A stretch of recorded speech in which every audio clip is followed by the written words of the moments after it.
Geology just feels so boring.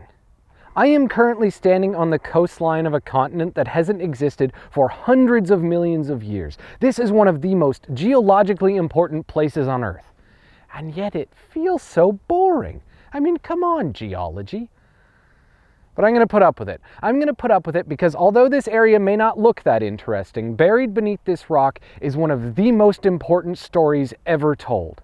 The story of life itself.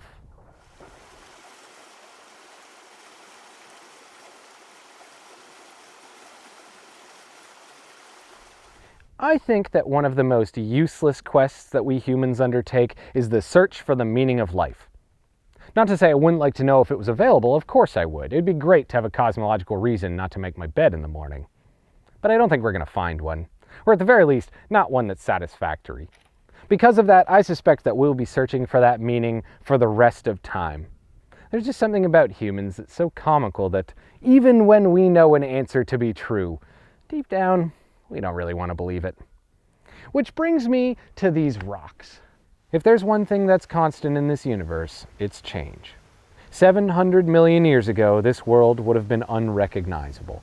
The land I'm now standing on would have formed the coastline of a proto-continent called Avalonia, and these rocks would have been on the shores of an ocean called Iapetus. At one point from this spot in Newfoundland, I could have walked all the way to Poland without ever seeing the sea. It was a truly different time. Life existed, but only in the form of single-celled organisms. The world was full of building blocks, but had yet to create any buildings. Nobody actually knows how life first came to our planet. There are a number of conflicting theories, but from my point of view, they're all fairly suspicious. One is the idea of the Primordial Ooze, a sort of perfect storm of chemicals and energy that somehow turned into proto-RNA. But given that we've never seen spontaneous life repeated and are incapable of doing it ourselves, I'm not quite convinced that's the whole story. Another theory that always makes the rounds is the idea of Panspermia, whereby Earth was given life by an errant meteorite. The real issue there is that it doesn't actually solve the problem of where life began, it merely hands it off to another planet. But given that we've witnessed extremophiles survive in the vacuum of space, it's at least plausible. Plus, it makes science fiction movies seem more believable, and thinking about a future where Space Jam is possible is pretty much all that's getting me through the day at this point. But regardless of how they got there, once those single-celled organisms had animated, it was impossible to turn back the clock. It may have taken a couple billion years to get there, but on Newfoundland rocks nearly 600 million years ago, complex life started to bloom for the first time. Multi-celled organisms exploded across the planet, life's second dawn. 100 miles to the east of here, at a UNESCO heritage site called Mistaken Point, you can witness some of the first complex life that ever existed on Earth. Fossils from nearly 600 million years ago, only known to science since my father was in school, are hanging on the wall of a back room of an interpretive center. Within those memories of hard and ash are entire branches of life we'd never seen before. We'd never even imagined them as possible. For example, in the cliffs of Mistaken Point, there are fossils of creatures that grew as fractals. That means that no matter which part of them you isolated, it would look identical to the organism as a whole. Stated another way, that's kind of like if a horse was made up of a bunch of other horses, tiny horses. If you whipped out a microscope, you would see microscopic horses. It's horses all the way down. And if you're having trouble visualizing that, you're probably not alone, because this entire form of life is extinct. It has no ancestors. There is no modern equivalent. But for 30 million years, it thrived. It lived its life, it competed with others, it reacted to its environment, and it died. In its time, it conquered the world. In its time, it was the world's height of intelligence, adaptability, and complexity. It didn't save them from extinction, though. Those grand unknowns of climate, atmosphere, and biology that had built them up in this world also drove them off it. After a few million years, those creatures that had once ruled the entire planet were now completely wiped away forever. But nature abhors a vacuum.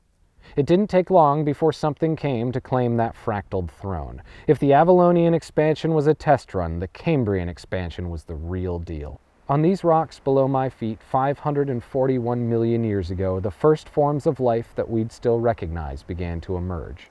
On the back of the death of an entire epoch, the world experienced true biodiversity for the first time. Much like its explosive predecessor, this blossoming of life brought entirely new and more complex beings into the world, spreading their intricate biology to every corner of the globe. And before long, they too would be the height of intelligence, adaptability, and complexity. Over the next 500 million years, that cycle would continue without end. A major extinction followed by a blossoming of new, strange creatures, often far more complex than the last. Life would thrive, spread, adapt, and die. From the ashes would rise the perpetual phoenix of something new. Those original fractals gave way to trilobites, which gave way to insects, which gave way to dinosaurs, which gave way to mammals. Each one the king of its era, the tip of the spear, the result of all progress undertaken since that first spark in the ooze. Here in the walls of Fortune Head, researchers have pinpointed the exact moment when the world started to bloom. You can see it just standing here. It's boring to look at, granted, but you can see it. A stratification that lets us know where this all began.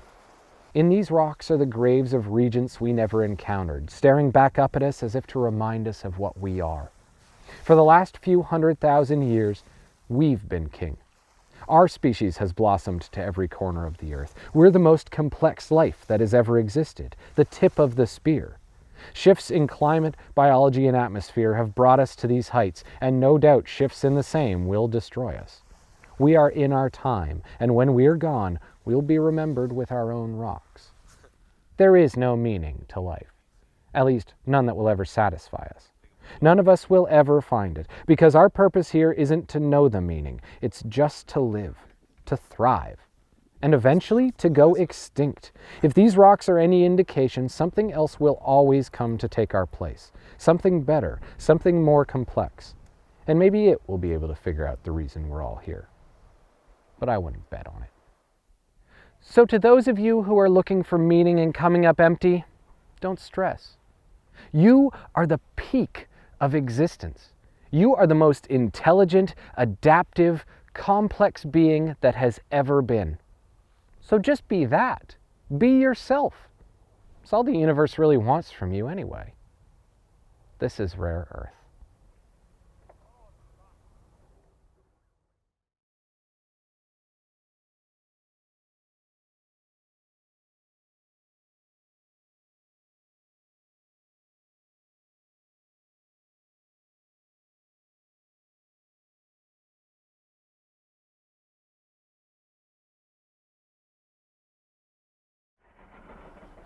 Oh no. I don't think it's geology that's boring. It's me.